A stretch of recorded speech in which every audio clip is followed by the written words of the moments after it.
Paddington's first Christmas with the Browns was a day to remember. The night before, on Mrs. Bird's instructions, he'd hung a pillowcase on the end of his bed, and next morning he found to his surprise that it was full of parcels. Paddington liked parcels, and he lost no time in opening them. There was a chemistry outfit,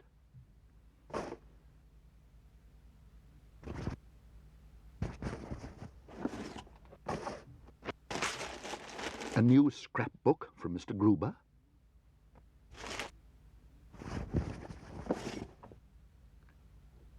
and a xylophone. Soon the whole house was awake.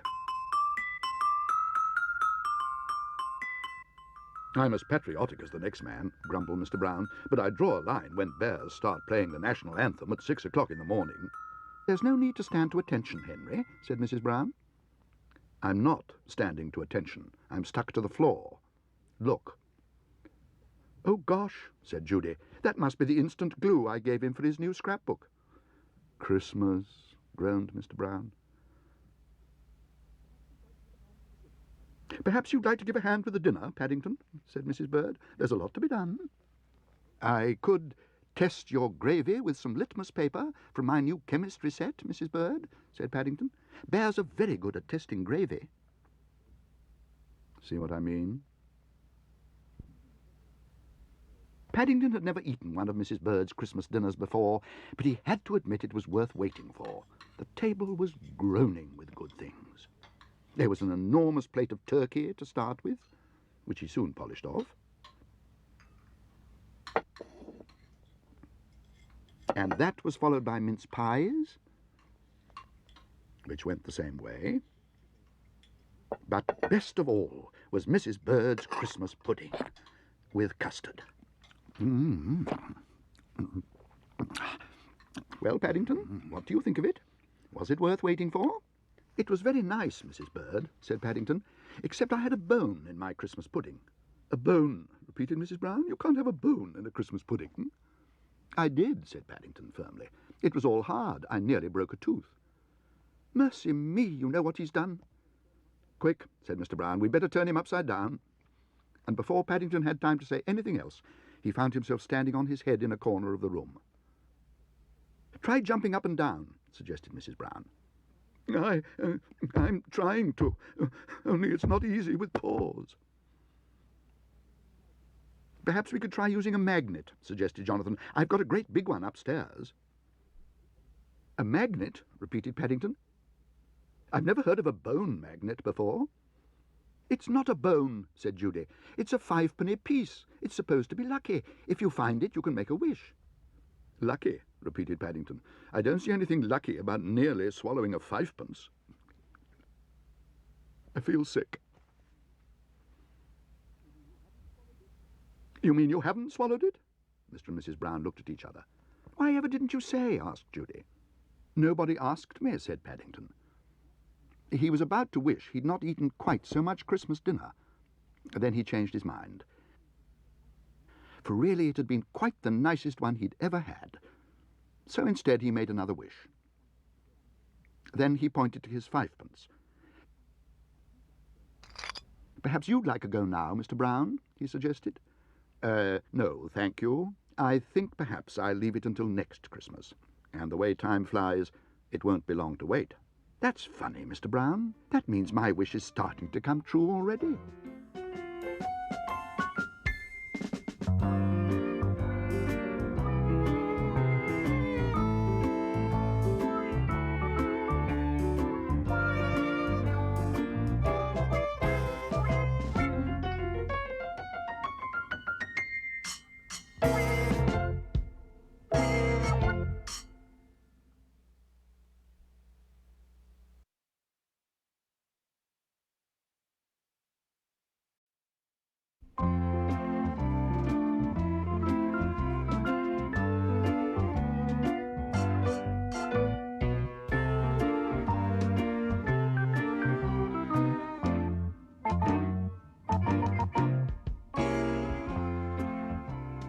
One morning, Paddington came hurrying downstairs as fast as his legs would carry him, and he burst into the dining room looking as if his very life depended on it. Good gracious, exclaimed Mr. Brown. What on earth's the matter? Look out of the window, cried Paddington. Everything's gone white in the night. Look at it. It's all right, said Judy. There's nothing to worry about. It's only snow. It happens every winter, said Jonathan. Snow, said Paddington. What's snow? It's a nuisance, said Mr. Brown. It'll have to be cleared away before I can get the car out. Don't worry, said Jonathan. We'll do it for you. Come on, Paddington, you can bring your bucket and spade and lend a paw. Paddington decided he liked snow, especially the brown sort. He made several journeys up and down the path outside their garage. Then he turned his attention to the back garden. It was as he reached the fence that an idea suddenly struck him. He was always getting into trouble with the Browns' neighbour, Mr. Curry, and he felt it might be a chance to do him a good turn and clear some of his paths, too. In fact, taken all round, it was a good chance to kill several birds with one stone. Jonathan and Judy were busy making a snowman, so he tipped several bucketfuls of Mr. Curry's snow over the fence in case they ran out.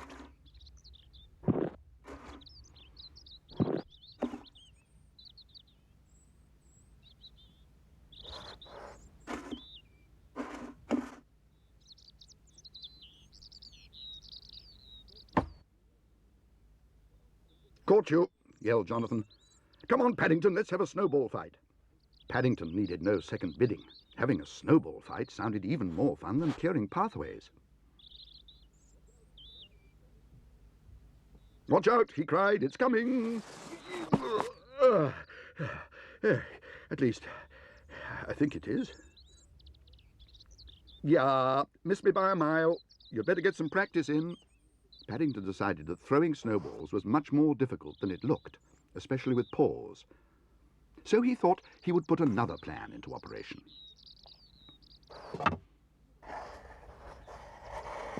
On the way up the garden, he did Mr. Curry yet another good turn by closing his back door for him. He felt sure he wouldn't want all the cold air going into his house. Then he crept towards another part of the fence in hope of catching Jonathan by surprise.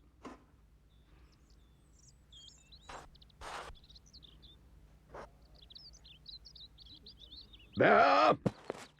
You've been throwing snowballs, Bear! Snowballs? Repeated Paddington. Did you say snowballs, Mr. Curry? Yes, snowballs.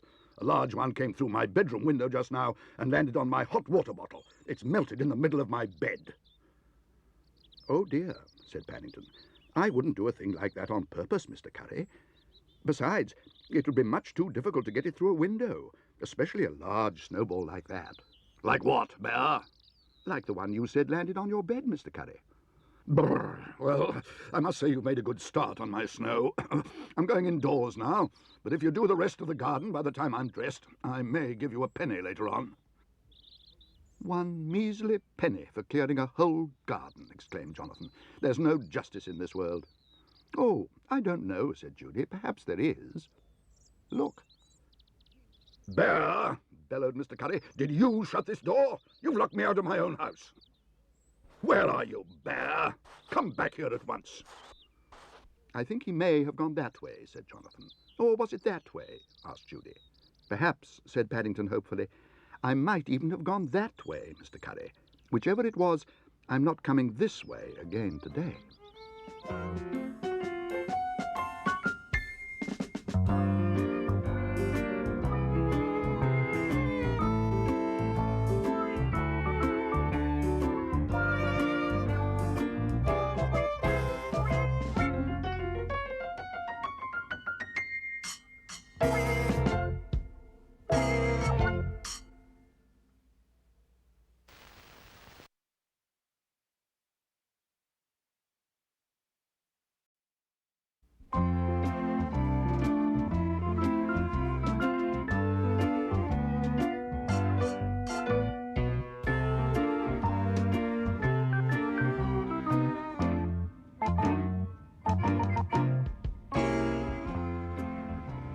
One day, Mrs. Brown left Paddington outside Crumbold and Fern's so that he could do some secret Christmas shopping on his own.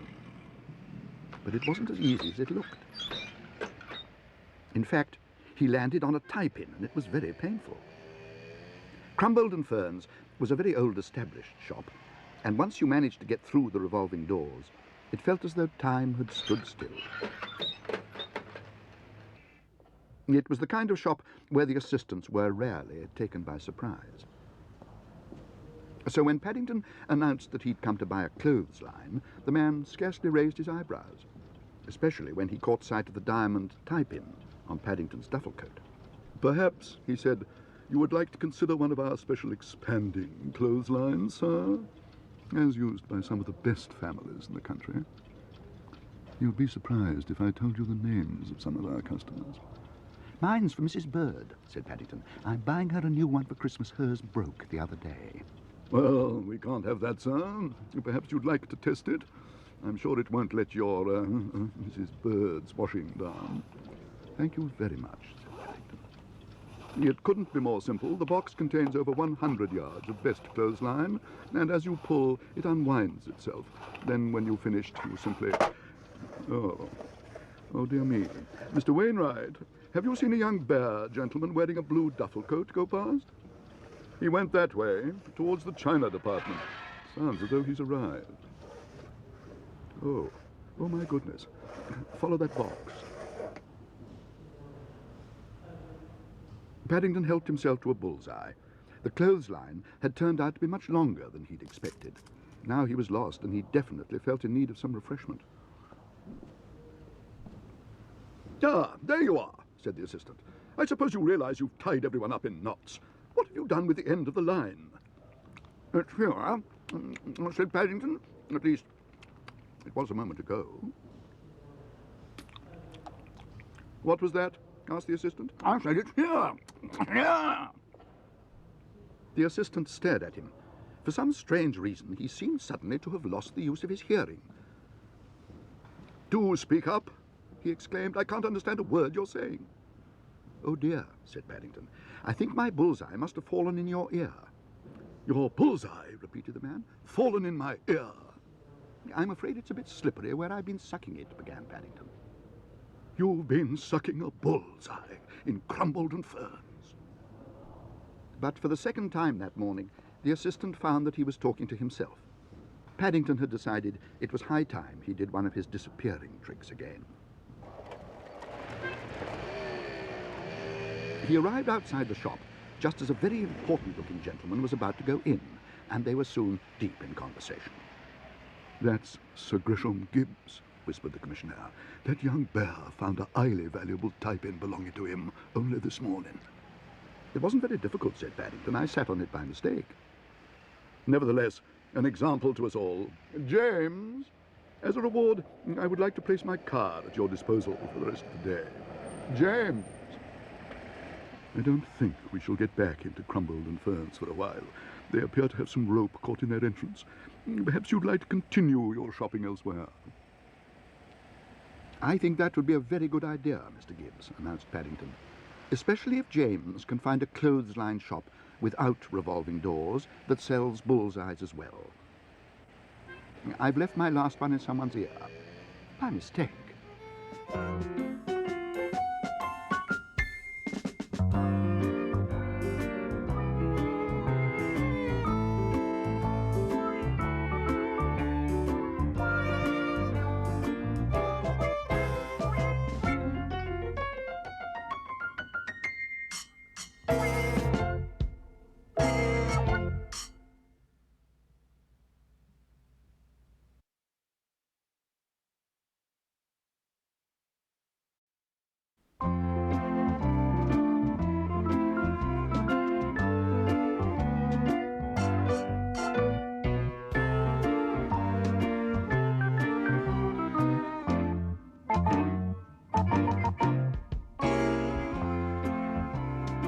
One day, Mr. Gruber decided to take Paddington on a mystery outing. He gave him a bar of chocolate for his lunch, and they set out early in order to avoid the crowds. Paddington liked outings with Mr. Gruber, and to have a mystery thrown in as well seemed very good value indeed. "Wait until you get in sight," said Mr. Gruber. "You're in for a surprise." Paddington grew more and more mystified. The building seemed to be full of people in strange clothes, standing about doing nothing. "I shan't be a moment, Mr. Gruber," he called. "I just want to buy some souvenirs." He hurried over to a nearby kiosk and raised his hat politely, several times, to the lady behind the counter.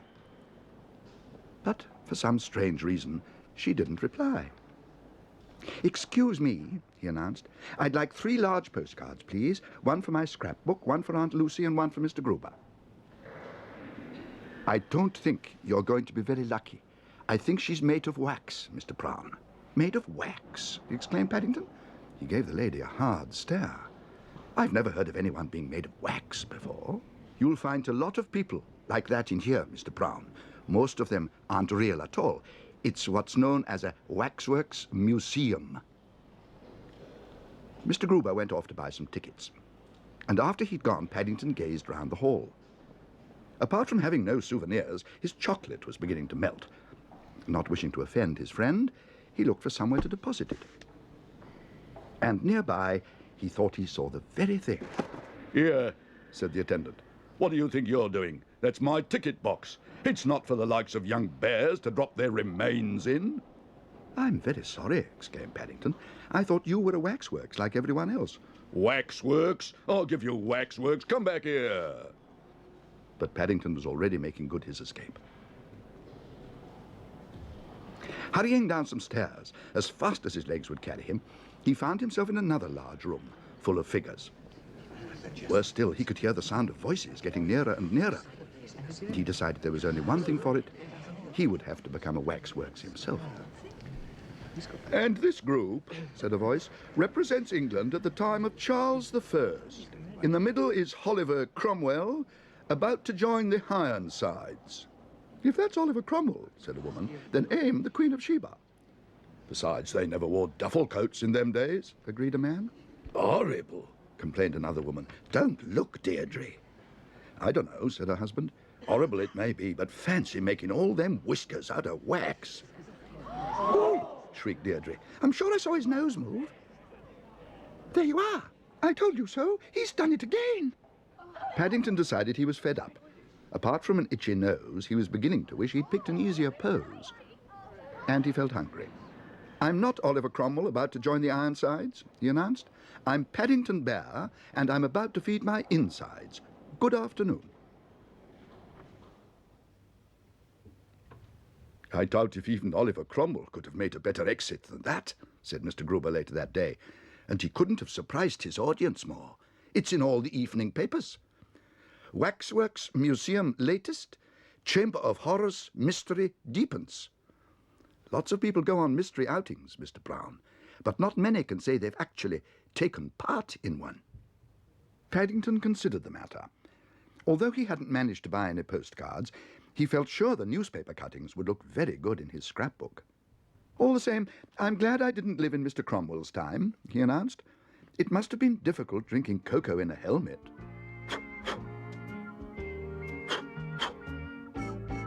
And I'm sure he never went on such nice outings.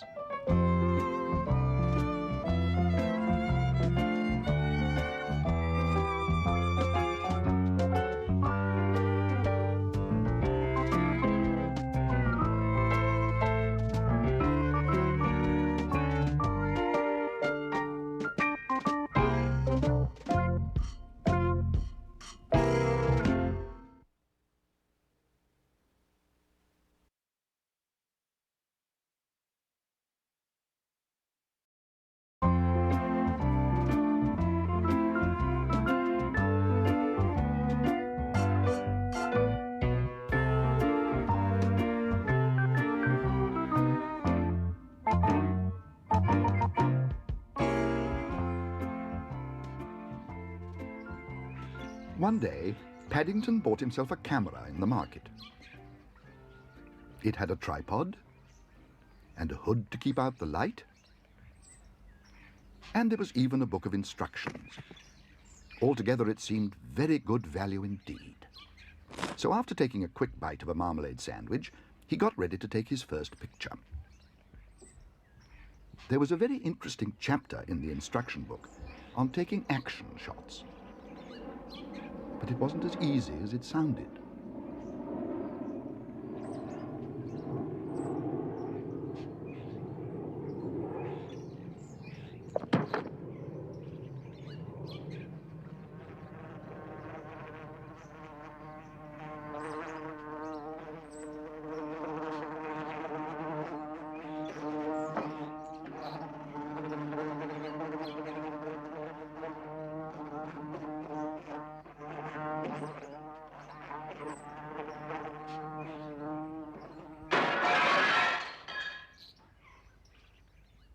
In the end, he decided to take a family group. It seemed much safer. I hope he's not long, said Mr. Brown. I've got cramp coming on. I wouldn't move if I were you, said Jonathan. We'd never hear the last of it, agreed Judy. He's only got one plate. I've only got one leg, groaned Mr. Brown. Shh, Henry, said Mrs. Brown. I think he's doing something. Paddington consulted his instruction book. I have to measure the distance, he announced. I'll use this piece of string. If I don't measure the distance properly, I shan't know how far away you are, and you may come out all blurred. I'd sooner be blurred than have my ear pulled off, grumbled Mr. Brown. Ooh! I'm afraid bears' slip knots are a bit hard to untie, said Paddington.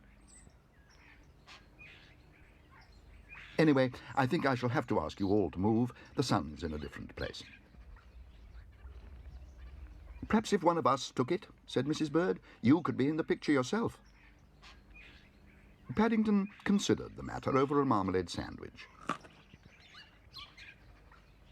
I shall press the shutter, he announced, and then run round the front. Even bears can't run that fast, murmured Mr. Brown. Paddington gave Mr. Brown a hard stare through his lens. But as he did so, something very strange happened. What on earth's he up to now? Exclaimed Mr. Brown. He looks as if he's practicing for the ballet or something. Mind my petunias. Too late, groaned Jonathan.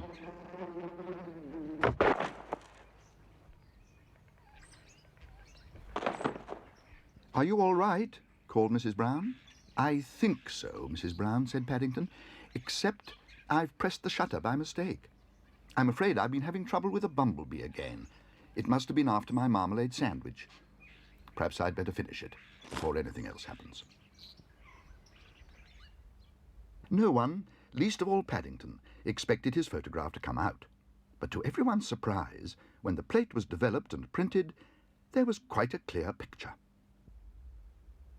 Not bad, said Mr. Brown. Not bad at all. What is it? Take a look in my window, said the man. Paddington hurried outside in order to see for himself. Apart from his photograph, there was a label. It said, "Picture of a bumblebee, taken by local bear, both very rare."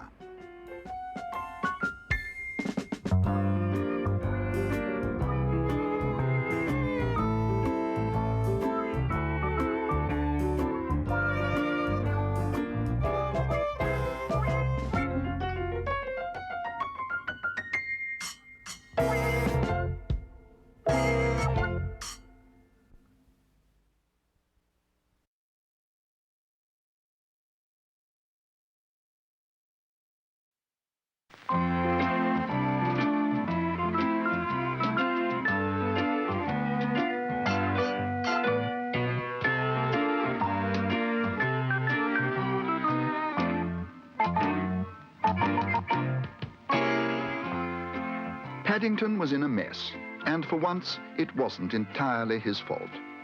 The person mostly to blame was a lady called Granny Green. Granny Green wrote cookery articles for one of Mrs. Brown's magazines, and it was her recipe for oldie-fashioned butter toffee that was really the cause of Paddington's downfall. If it hadn't appeared on the very day Mrs. Brown and Mrs. Bird were out shopping, Paddington might not have been quite so tempted to have a go himself.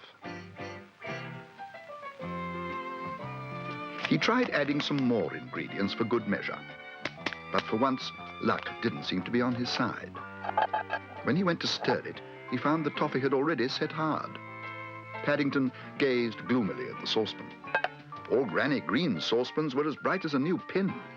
There was certainly no mention of any of them having spoons stuck inside them. Nor, for that matter, were her kitchen windows all steamed up. Paddington decided it was high time he cleaned them before they set hard too. Toffee steam was very sticky. It was then that he had his second shock of the day. As he rubbed the glass clean, he caught sight of Mrs. Brown and Mrs. Bird outside. They appeared to be trying to say something, but he didn't stop to see what it was. Instead, he sat down and waited for the storm to break. "What on earth's been going on?" cried Mrs. Bird. "I've been trying my paw at toffee making," said Paddington sadly. "I thought it would be a surprise." "Toffee? It looks more like glue to me." "I've never seen such a mess," agreed Mrs. Bird.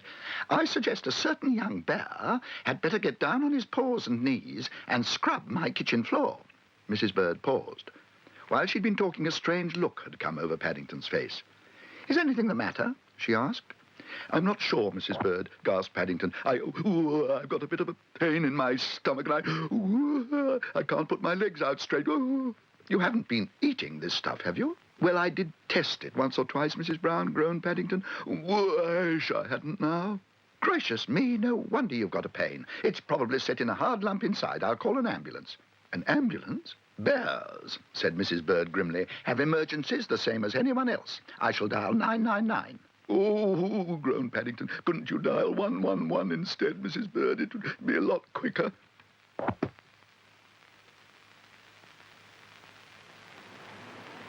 Sir Mortimer Carraway opened the door of the hospital emergency ward and peered round the waiting room. "Are you that young bear's next of kin?" he asked. The Browns exchanged anxious glances. Somehow they had expected a much longer wait. "Well, he lives with us," said Mrs. Brown, "but he comes from darkest Peru." "Is he going to be all right?" asked Judy. "I think he'll pull through. Bad case of galloping toffee drips. Most unusual. On the stomach, too. Worst possible place." "Galloping toffee drips," repeated Mr. Brown. "I think I must have spilt some on my fur by mistake," explained Paddington. "I had my duffel coat open when I was stirring it. I expect it set hard when I sat down for a rest." "I'm afraid this will leave him with a bare patch for a week or two, but a strict diet of marmalade will soon make it grow again."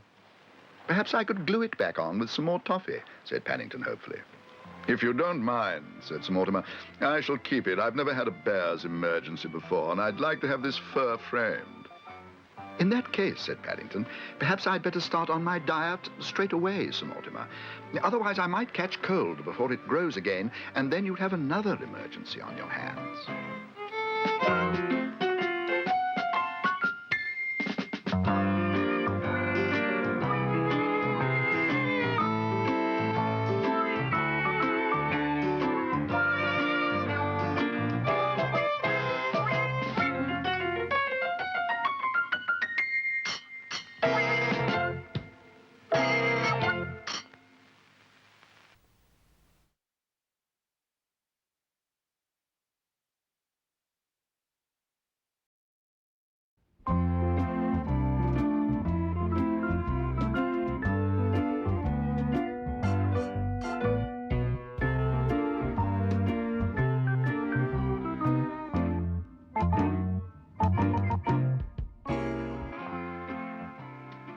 One evening, the Browns settled down to watch a television quiz program called Lucky for Some. To their surprise, instead of seeing Ronnie Playfair, the quizmaster, Paddington appeared on the screen. "It's all right, Mrs. Bird," he announced. "Mr. Gruber's with me." Yes, said Ronnie Playfair. "Hello, everyone. Well, now, tonight you have a choice of subjects: geography, history, or mathematics." "I think I'd like to try my paw at mathematics, please, Mr. Playfair," said Paddington. "Bears are good at sums." "Fancy choosing maths," exclaimed Jonathan. "Knowing that bear, it may be a wise choice. He keeps his accounts very well." "Good. Well, here's a nice easy one to start with. For £5, how many buns make 5? 2.5, said Paddington. 2.5? You wouldn't like to try again? "No, thank you," said Paddington firmly. "Then I'm afraid you're out of the contest." "But I always share my buns," said Paddington. "I break them in half." Here, give Mr. Brown the money," shouted a voice which sounded suspiciously like Mr. Gruber's. Yes, well, we'll try again. Here's an 8-foot plank. If you cut it in half, then cut those 2 pieces in half, then cut all the pieces in half again. How many pieces would you have? 8, said Paddington. Very good. Now, for £25, how long will each of the pieces be? 8 feet, said Paddington. I think. 8 feet? You're sure you won't change your mind? Quite sure, thank you, Mr. Playfair, said Paddington. Oh, Paddington, cried Judy. I told you we shouldn't have chosen maths, said Jonathan. I'm afraid the answer's 1 foot. You'd have 8 pieces each 1 foot long. Not if you cut them down the middle, said Paddington firmly. If you cut them down the middle, you'd have 8 pieces 8 feet long. He's right. Give him the money. Give him the money. Ronnie Playfair gazed at Paddington. One last question, he said, and this time it's for £100. Why ever doesn't he stop now and make sure of what he's got, said Mrs. Brown. If it takes 2 men 20 minutes to fill a bath using 1 tap, how long will it take 1 man to fill the same bath using both taps? You have 10 seconds starting from now. No time at all, said Paddington promptly. Wrong. It will take him exactly half the time. It's on the card. I'm very sorry, Mr. Playfair, said Paddington politely, but you did say it was the same bath, and nobody let the first lot of water out. He's right, exclaimed Mr. Brown. Give him the money. Don't be silly, Henry. He can't hear you. I don't know so much, said Judy. Look.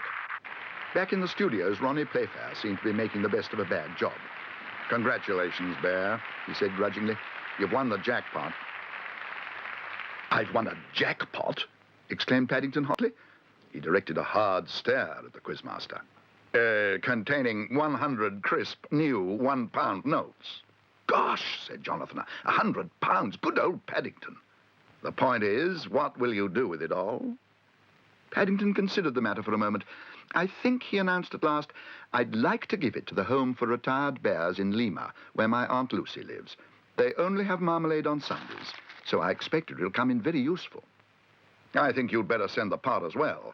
If they have £100 of marmalade, they'll need something to put it all in. Thank you, Mr. Playfair, said Paddington. Perhaps I could help you with your program another day.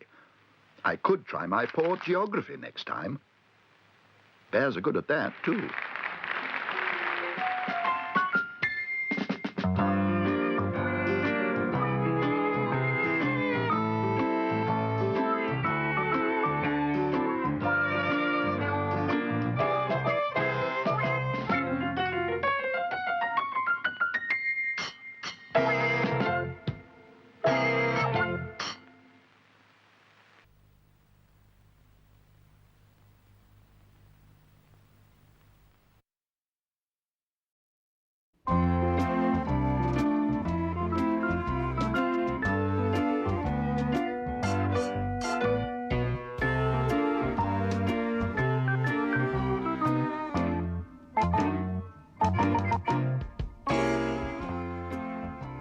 One day, to Paddington's surprise, he arrived downstairs for tea, only to find the Browns were holding a party in his honour. All the family were there, Mrs. Bird, Mr. Curry, and Mr. Gruber. I've brought you a book on paper-tearing, Mr. Brown. I thought you might be able to entertain us. I like paper-tearing tricks. I hope they're good. Paddington hurried over to the table in order to consult his new book. The first one, Mr. Curry, he said, is called The Mystery of the Disappearing Banknote. I'm afraid I've left my wallet in my other jacket, said Mr. Brown. And I only have silver, said Mr. Gruber. I think it's up to you, Mr. Curry. All right, but hope you know what you're doing, Bear. Oh, yes, Mr. Curry, announced Paddington. Mr. Gruber's book has even got pictures showing you how to do it. Now, I take the note, and I fold it in two, then I fold it in two again, then I tear bits out of it. Oh, dear. His face dropped as he consulted his book. Then I put it under my hat.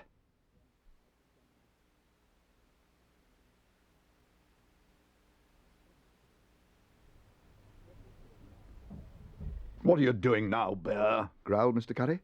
Oh, dear, I'm afraid something's gone wrong, Mr. Curry. The banknote was supposed to turn up inside your ear. Have you tried looking in the other one, dear? Asked Mrs. Brown. I think I turned over 2 pages at once, said Paddington. I've done the paper doily trick by mistake. What? Bellowed Mr. Curry. Doily? That's my pound note. It's full of holes. Don't worry, Paddington. I'll pay. It won't have to come out of your bun money. Anyway, we have a surprise for you. We've had a cable from the Home for Retired Bears in Lima. It seems your Aunt Lucy is celebrating her 100th birthday soon, Mr. Brown. Fancy being 100, exclaimed Jonathan. Bears' years are different, said Judy. They have 2 birthdays a year for a start. Anyway, we wondered if you'd like to be there. Paddington sat down in order to consider the matter. His mind was in such a whirl. I don't know what to say, he murmured. I shouldn't say anything, said Mrs. Bird. Have a piece of cake instead. I made it specially. It's got Bon Voyage written on it. That means we hope you have a good journey. Thank you very much, everybody, said Paddington. But if I'm going back to Peru, I think perhaps I'd better go upstairs and pack. Don't be long, called Judy. Your cocoa will get cold. It'll seem very quiet without you, Bear, called Mr. Curry. I don't know who'll do my odd jobs for me. Oh, dear, said Mrs. Brown. Oh, well, no more marmalade stains on the walls. I shall leave them on. I'm not having them washed off for anyone. Crumbs, cried Judy. Here he comes again. That was quick. I've packed my things, announced Paddington, but I've left my flannel out in case I need a wash before I leave. You've packed, repeated Mrs. Bird. But what about all the stuff in your room? I'm only taking my important things, said Paddington. I shall leave everything else upstairs for safety. Mr. and Mrs. Brown exchanged glances. Paddington, said Mrs. Bird, you'll never know how happy you've made us feel. We thought perhaps you were leaving us for good. For good? Exclaimed Paddington. He collapsed into a nearby armchair at the thought. That wouldn't be for good, Mrs. Bird. That would be for bad. One thing, said Mr. Gruber. You'll be able to wash Mr. Brown's stains off after all. He can start afresh when he gets back. I think that's a very good idea, Mr. Gruber, said Paddington. If I'm going all the way to South America, I expect I shall pick up some very interesting new ones, especially in darkest Peru. I can't wait to bring them back.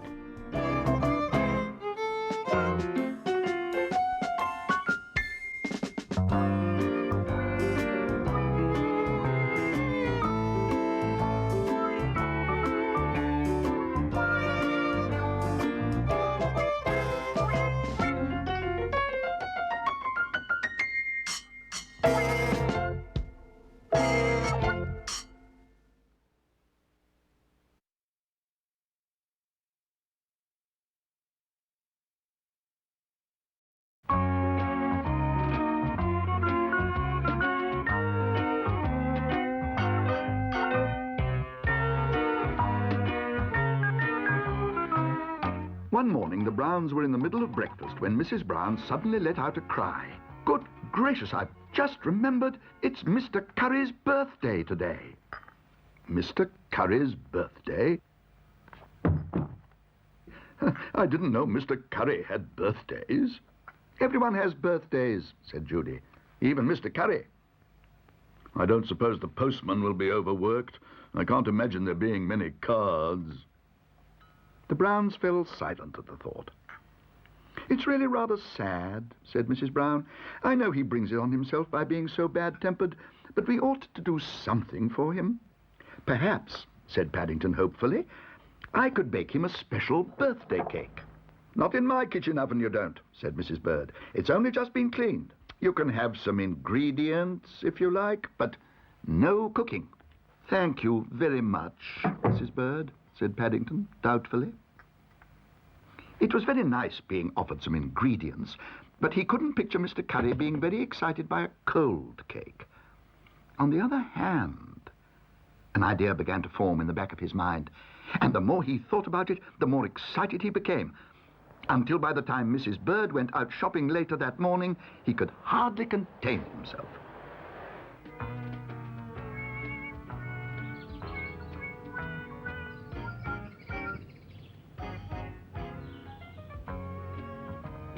Mr. Brown had an old field oven in his garage. It had once been used for picnics, but that was long ago. Now, it was more of a toolbox than an oven. All the same, Paddington felt that given enough ingredients, he would be able to make a very good cake indeed.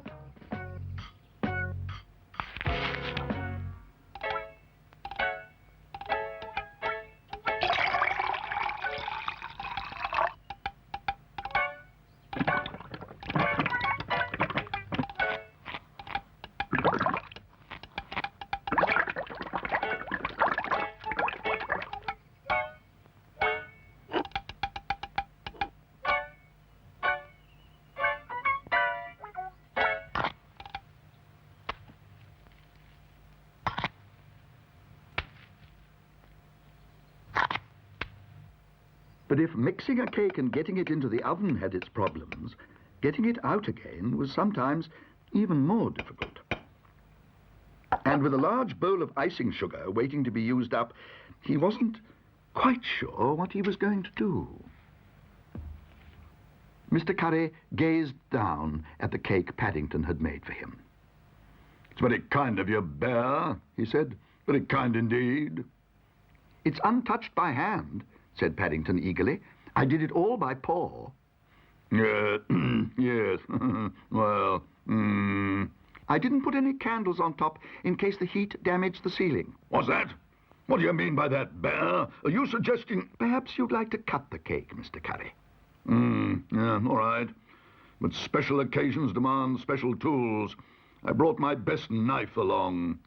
"Oh, dear, I shouldn't use that if I were you, Mr. Curry." Nonsense, Bear. Stand back. I know what I'm doing. It can't have set that hard. Hasn't been time. Oh, yeah. Oh, Bear. Look at my knife. "Paddington did warn you." "Whatever did you make the icing with?" "Well," said Paddington, "it's not so much what it's made with, Mrs. Bird, it's what it's on. I couldn't get the cake out of the oven, so I decided to leave it inside instead. It's what's known as a door cake. It saves having a cake tin, and it stays fresh for ages, if you give it half a chance."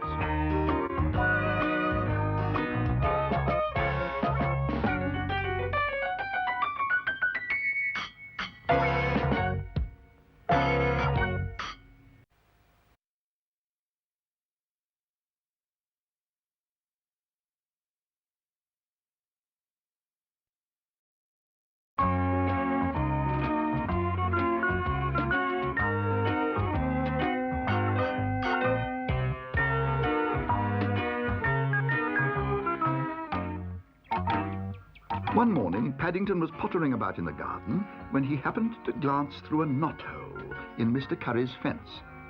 As he did so, he nearly fell over backwards with surprise at the sight which met his gaze. He'd never seen anything quite like it before. It seemed to be a cross between a very large hairnet, which had been hung out to dry, and some extra-large knitting, which had gone wrong. It was all very strange, and he was about to go indoors and tell Mrs. Bird all about it when he had his second shock of the morning. Bear, what are you doing, Bear? Are you spying on me? "Oh, no, Mr. Curry," gasped Paddington. "I wouldn't do that. I was only trying to see what was going on." Haven't you ever come across a hammock before, Bear?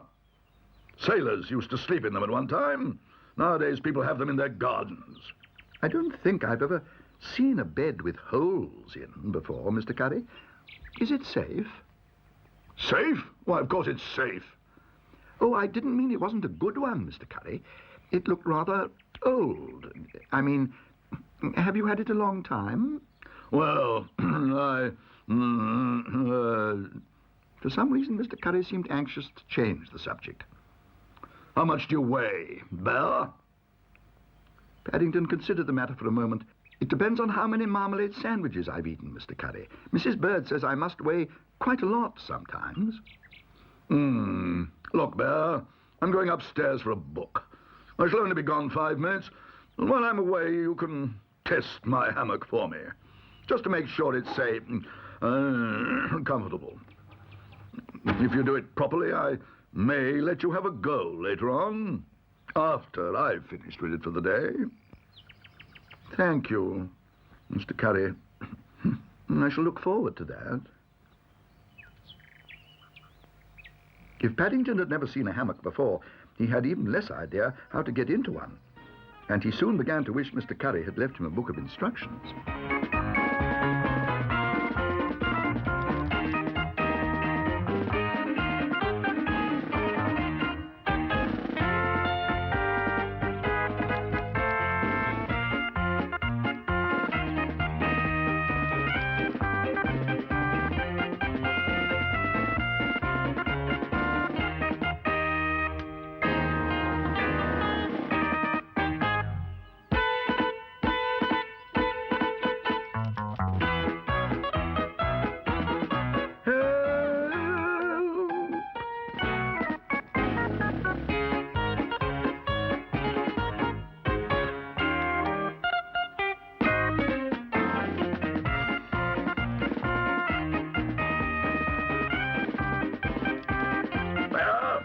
doing, Bear? Get down off there at once. Oh, dear. Hello, Mr. Curry.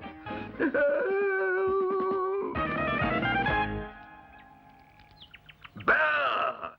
What have you done to my hammock? Come back, Bear! But Paddington had already disappeared. He'd had quite enough of hammocks for one day. His hammock, snorted Mrs. Bird when Paddington told the others about his adventures with Mr. Curry. The cheek of it! I put that hammock out for the dustmen only yesterday. It's been up in the loft for years. It had gone all rotten. Mr. Curry must have taken it before the dustmen arrived. He ought to think himself lucky he didn't go through it. Perhaps, said Paddington hopefully, I could sew some holes together and make you a new one. There's no need. Daddy's bought a new one. Look, it's got a special stand, so it'll be much easier to get into and much safer when you're in. If you like, Paddington, you can be the very first to test it. No, thank you, Mr. Brown, said Paddington politely. After you. In fact, after everyone.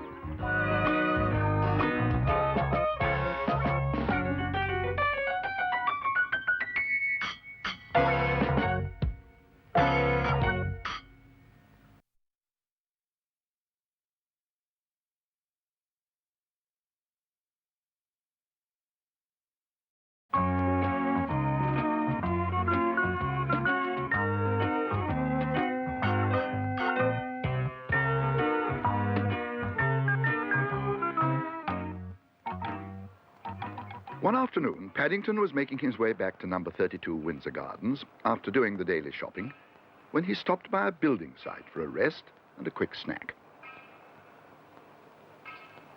As he did so, he happened to glance through a nearby knothole.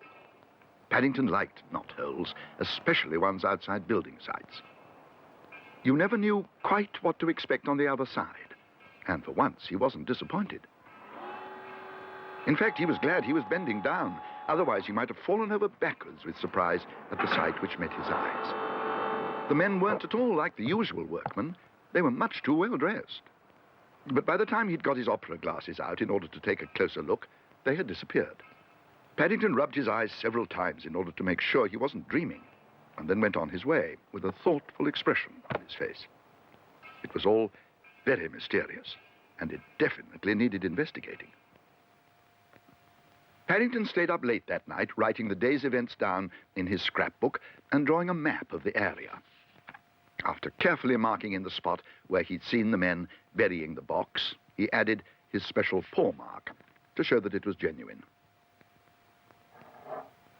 And after setting his alarm clock in order to make sure he was up bright and early, he climbed into bed. Soon, he was fast asleep.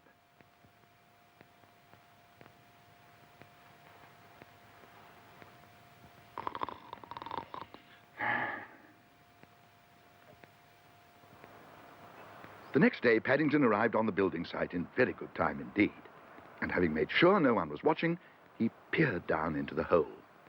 But to his disappointment, there was nothing to be seen. And he felt very glad he'd brought a spade with him. The more he dug, the more disappointed he became.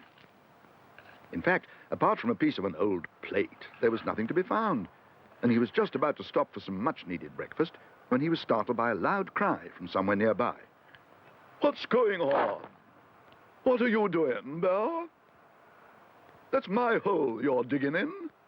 "I'm sorry about this, Sir Reginald. I can't think how it happened. I'll have you know this is Sir Reginald Barker, the archaeologist. He's famous for his digs." Paddington backed away. From the way Sir Reginald was jabbing his finger, he could quite see how he'd got his reputation. "Careful there. May I have a look at that, please?" "If you like, Sir Reginald," said Paddington, "but I'm afraid it's a bit old." "Old? Why, it must be early Roman if it's a day." "Early Roman?" exclaimed Paddington. "But it was fresh yesterday. Mrs. Bird wouldn't let me eat anything that old." "I'm not talking about your marmalade sandwich, Bear. I'm talking about this plate. It's just what we've been looking for. The missing piece to make up an almost perfect Roman dinner service made over 1,000 years ago. Sir Reginald and the country are grateful." Fancy you digging up some Roman remains, Mr. Brown, said Mr. Gruber later that morning over their elevenses. Sir Reginald said they'd been looking for it for weeks, said Paddington. They'd given up because the builders were about to start work and they were going to bury a posterity box to mark the spot. That's what they were rehearsing yesterday. A posterity box, Mr. Brown? It's a box with lots of different objects inside to show people in the future what life was like today, explained Paddington. Sir Reginald said I could put something in myself as a reward, if I like. How nice, said Mr. Gruber. And at least it's cleared up the mystery for you. But a difficult task, knowing what to choose. You are welcome to anything you can see, although I'm afraid it is all antique. Thank you very much, Mr. Gruber, said Paddington, but I think I may leave one of my sandwiches. If they dig it up in 100 years' time, it'll probably be an even bigger mystery than the one I had to solve.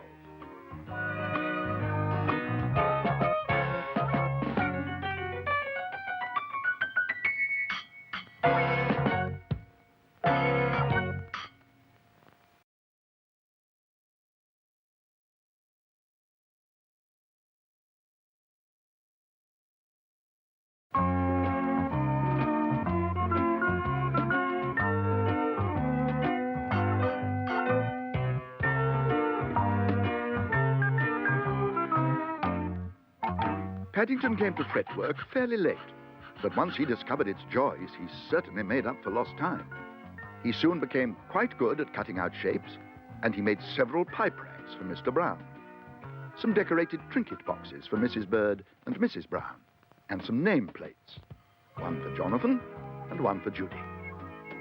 But it was when he turned his attention to making a jigsaw puzzle as a present for Mr. Gruber that things really started to move. According to the instructions, all you needed was a sheet of plywood, some glue, an old picture, and a rolling pin. Mr. Brown had some plywood in his shed. Mrs. Brown and Mrs. Bird were out for the day, and as luck would have it, he'd seen their neighbor, Mr. Curry, put some old paintings out by his dustbin that very morning. Paddington felt sure that anything Mr. Curry threw out must be very unwanted indeed. And soon he was hard at work.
All in all, Paddington felt very pleased with his jigsaw. Some of the pieces were more difficult to fit together than others, but gradually the picture began to take shape. Mr. Curry's painting was a reproduction of the Laughing Cavalier, and although he seemed to be smiling more out of the side of his face than he had before, it was still a very good likeness. Paddington felt sure Mr. Gruber would be more than delighted when he saw it. But before he had time to do any more, he was startled by a loud knocking noise. Can I come in, Bear? I'd like to use your telephone. I've just been robbed. And I must say it's not surprising if everyone goes out for the day. Oh, I've been here, Mr. Curry. I've been busy making a present. A present? That's very kind of you, Bear. Fancy you going to all that trouble just for me. Oh, I haven't been to any trouble for you, Mr. Curry. I wouldn't. I mean... There's no need to say another word, Bear. I like jigsaws. It's just what I need to take my mind off things. You probably won't believe this, but I stood some things outside my back door while I was decorating the hall, and someone has stolen a priceless painting. I believe you, Mr. Curry. Bear, what are you doing, Bear? I can't see to do my jigsaw. Funnily enough, it's not unlike... Bear! What's the meaning of this? This is my picture, Bear! Come back, Bear! Priceless? Mr. Gruber gazed at the jigsaw. Did you say priceless, Mr. Brown? No, said Paddington. Mr. Curry did. Ah, that's different. If I'm not mistaken, this came off the lid of a chocolate box. That isn't the name of the artist in the corner. It's the manufacturer. I suggest we buy another box, Mr. Brown. Then Mr. Curry can have a new picture. You and I can share the chocolates with the family. And as for me, I really shall have something priceless. I don't suppose there are many genuine Bear's jigsaw puzzles in the world. Unless, of course, you are thinking of going into production in a big way, Mr. Brown. Oh, no, Mr. Gruber, said Paddington. If I did that, I think it might be the unkindest saw cut of them all.